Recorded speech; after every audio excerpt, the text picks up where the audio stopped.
আরে তুমি কই যাও? আমি তো এক জায়গায় যাবো, এই জন্যই বলি তুমি তাকে দিয়ে দাও। তুই আমার টাকাটা ভালো মতো দিয়ে দিস, নাহলে তোর খবর আছে, বুঝছস? তুই আমার চিনস না, এমন ভাবে তোর চোদ্দ গোষ্ঠীর নাম ভুলে যাবি।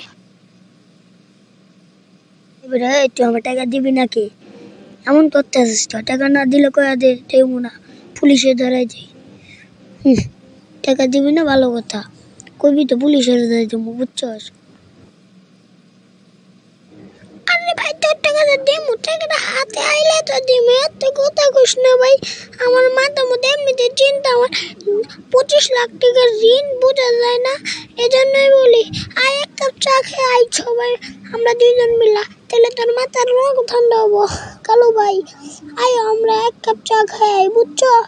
এতক্ষণ তো টাকা নাই, একটু পরে চাইলে টাকাটা একটু দিতে পারবো না, কারণ আজকে আমার টাকাটা হাতে আয় নাই, আর 10 দিন পর টাকাটা হাতে আইব, বুঝছো? আগে একটু গল্প করি, বুঝছো? এক কাপ চা খামুনি, আগে একটু গল্প করি, চল। কালু মাস্তান ভাই একবার গল্প কইরাই দেখি। জানো আমরা একদিন একটা বাস নিয়ে জঙ্গলের রাস্তায় দিয়েছিলাম, একটা অ্যানাকোন্ডা সাপ আমার এক বন্ধুরে ধইরা এমন ভাবে কামড় দিয়েছে, আমার বন্ধু বন্ধু বোঝা যায় না,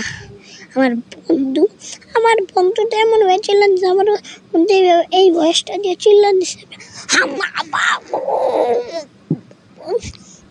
বুঝছো? এইভাবেই তো দিছে, তাছাড়া কিচ্ছু বোঝা যায় না। আমার বন্ধুরা পাগল মরে গেছে গা, এই জন্য বলি ওর জন্য একটু দোয়া করো, নামাজ পড়ো, এগুলো বাদ দিয়ে দাও, টাকা তো দিমই তোমার কালু মাস্তান ভাই, বুঝছো? তাহলে তুই আমার একটা কথা শোন, একদিন আমি আমার একটা চেলারে নিয়ে পকেট মারতে গেছিলাম, একটা পুলিশ দেয়ালছে, ওটা পুলিশের পকেট। একবার আমার বন্ধু আমার পুলিশের বউরে নিয়ে পালাই গেছে, পরে তো আমার সাইডে দিয়েছে পুলিশের বউরে ধরতে, তারপর পুলিশে এখন কী করবি, আমার তো সাইডে দিয়েছ। আরে ভাই আমি তো বাইসে গেছি, তারপর আমি 1 লক্ষ টাকা পুলিশের পকেটে আসলো, ওর বউয়ের চিকিৎসার আমি ওর বউরে ঠিক করে আমি ওর বউরে বিয়া করে দিচ্ছি, ওর বউ কয় আউ হাউ, আমি তো এই ছাড়াই বিয়া করছি।